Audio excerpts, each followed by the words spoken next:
स्वागत है आपका शिक्षा with प्रीतम पे। 10th क्लास का चैप्टर 3 लेके आए हैं। क्योंकि लेसन 1 जो है वो तो लगभग सभी कोचिंग क्लासों में हो गए होंगे, तो वो ज़्यादा इम्पोर्टेंट नहीं रखते हैं। तो अब हम लोग वहाँ से स्टार्ट करते हैं जहाँ से कोचिंग हम लोग अभी नहीं जा पा रहे हैं, क्योंकि यह लॉकडाउन का एक दौर चल रहा है जिसके दौरान सभी लोग घर में पैक हैं। तो यहीं से हम लोग ऑनलाइन को एक सहारा बनाते हैं, पढ़ने का एक जरिया बनाते हैं और लेसन 3 को स्टार्ट करते हैं। 10th क्लास के लिए है, बायोलॉजी का लेसन 3 है जिसका नाम है परिवहन, ट्रांसपोर्टेशन। सबसे पहले परिवहन होता क्या है, तो नाम से ही चीज क्लियर हो जाते हैं कि होता क्या है। परिवहन मतलब क्या होता है? ढोना, एक जगह से किसी चीज को दूसरे जगह तक पहुंचाना। तो इसमें होता क्या है कि आवश्यक पदार्थों को मूल स्रोत से शरीर के सभी आवश्यक अंगों तक पहुंचाना, एवं जो हानिकारक पदार्थ हैं जो हमारे शरीर में उपयोगी नहीं है उनको वहां से उठाकर गंतव्य स्थान तक, मतलब जहां से वो शरीर से बाहर निकल जाए वहां तक पहुंचा देने की प्रक्रिया क्या कहलाती है? परिवहन। मतलब आवश्यक पदार्थों को मूल स्रोत से, मतलब जहां से वो उत्पन्न हो रहे हैं वहां से उनको जहां पर उनकी आवश्यकता है वहां तक उनको पहुंचा देना, और जो हानिकारक पदार्थ हैं उनको शरीर से बाहर निकाल देना, यही प्रक्रिया क्या कहलाती है? परिवहन। तो अब परिवहन की जब बात की जाए तो परिवहन प्रत्येक जीवों में होता है। जितने भी जीव हैं, पक्षी हैं, पौधे हैं, उन सब में परिवहन होते हैं। अब जीवों की जब बात की जाएगी तो इनके दो श्रेणी थे, पहला एक कोशिकीय और दूसरा बहुकोशिकीय। तो एक कोशिकीय जीवों में परिवहन की क्रिया कुछ विशेष नहीं होती है, क्योंकि उनका एकमात्र कोशिका का शरीर है।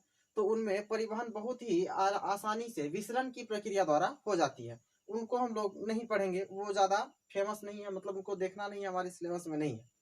सिर्फ याद क्या रखेंगे कि सूक्ष्म जीव या फिर एक कोशिकीय जीवों में परिवहन की प्रक्रिया किसके द्वारा होती है? तो विसरण की प्रक्रिया के द्वारा संपन्न होती है। हमारे बुक में जो स्टार्ट है वो है पौधों में परिवहन से, मतलब प्लांट्स में ट्रांसपोर्टेशन कैसे होता है। तो पौधों में परिवहन की प्रक्रिया को संपन्न करने के लिए दो विशेष प्रकार के उत्तक पाए जाते हैं, जिन्हें हम लोग क्या कहते हैं? एक है जाइलम और दूसरा है फ्लोएम। मतलब जाइलम और फ्लोएम दो ऐसे उत्तक हैं जो पौधों में परिवहन की प्रक्रिया को संपन्न करते हैं। और याद क्या रखना है कि जाइलम और फ्लोएम के सम्मिलित रूप को संवहन बंडल कहते हैं। यह एक संवहन बंडल के रूप में पौधे के अंदर कार्य करते हैं, वो परिवहन करने का कार्य करते हैं ये दोनों।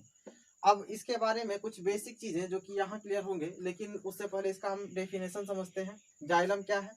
तो जाइलम पौधों में पाया जाने वाला एक विशेष प्रकार का संवहन बंडल का एक भाग है जो जल का परिवहन करता है। याद रखेंगे, जौ से जाइलम, जौ से जल। बस एक चीज अगर क्लियर होगा तो फ्लोएम खाद्य पदार्थ क्लियर ही होगा, क्योंकि पदार्थ जो होते हैं वो पौधे में मेनली दो ही पदार्थों का परिवहन होता है, एक होता है जल और दूसरा होता है भोजन या खाद्य पदार्थ।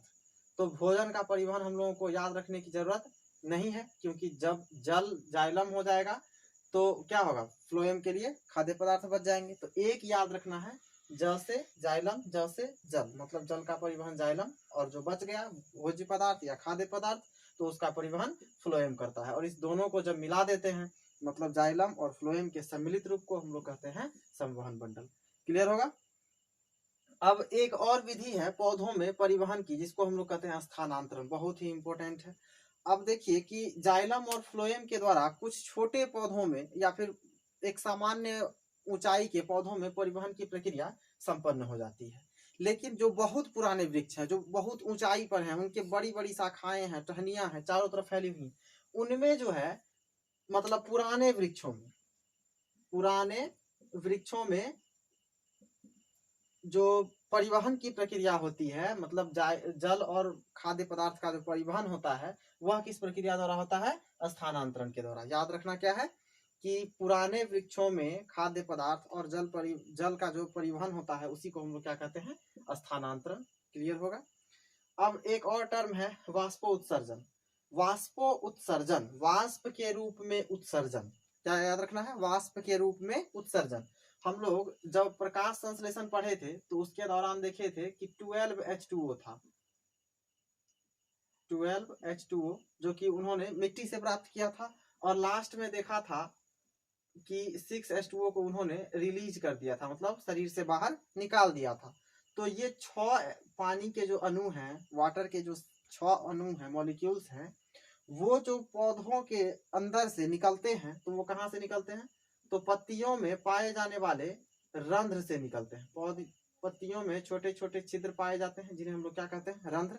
वहां से अनुपयोगी जल का शरीर से बाहर निकालना क्या कहलाता है, वाष्पोत्सर्जन कहलाता है। ठीक है, पौधे के शरीर में उपस्थित अनुपयोगी जल का वाष्प के रूप में पत्तियों के रंध्र के माध्यम से निकलना क्या कहलाता है, वाष्पोत्सर्जन। आप लोग धीरे धीरे नोट करते चलेंगे या समझ लीजिए और उसको अपने लैंग्वेज में लिख लीजिए। कोई जरूरी नहीं है कि जो लैंग्वेज मैं बता रहा हूँ वही आवश्यक है और वही उपयोगी है। आप उसको समझें और सिर्फ नोट करते चलें या फिर स्क्रीनशॉट ले लें और बाद में फिर इसको आराम से नोट कर लीजिएगा। ठीक है, अब जाइलम और फ्लोएम के बारे में कुछ चीजें, जैसे जाइलम और फ्लोएम में क्या अंतर है।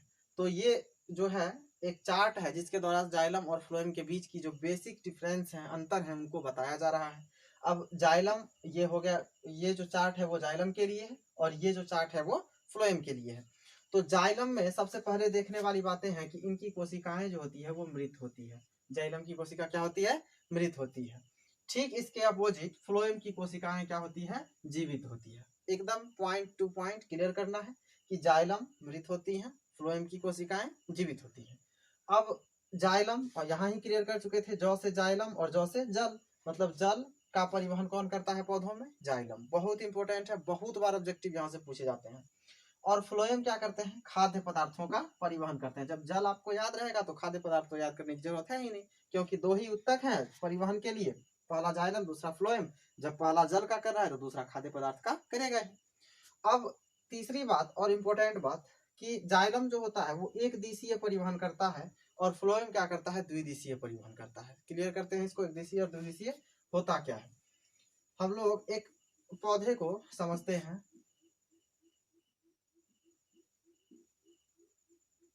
मान लेते हैं एक पौधा है। अब ये पौधा जो है जब मिट्टी से जल को अवशोषित करता है तो जल यहाँ से अवशोषित हुआ, जाइलम के माध्यम से यहाँ पहुंचा पत्ती के पास, और पत्ती के पास प्रकाश संश्लेषण के दौरान भोजन बना। भोजन बनने के बाद हम लोगों ने देखा था कि 6 अणु जो होते हैं वो उपयोग होते हैं और 6 अणु रिलीज हो जाते हैं, बाहर निकल जाते हैं वाष्पोत्सर्जन क्रिया के द्वारा। तो अब इस 6 अणु को यही निकाल दिया जाता है, मतलब पत्ती से ही निकाल दिया जाता है। तो सिर्फ हम लोगों ने देखा कि जल का परिवहन एक ही दिशा में हुआ, सिर्फ मिट्टी से जड़ के द्वारा कलेक्ट किया गया, पकड़ा गया और पत्तियों तक पहुंचा दिया गया, एक दिशा में संपन्न।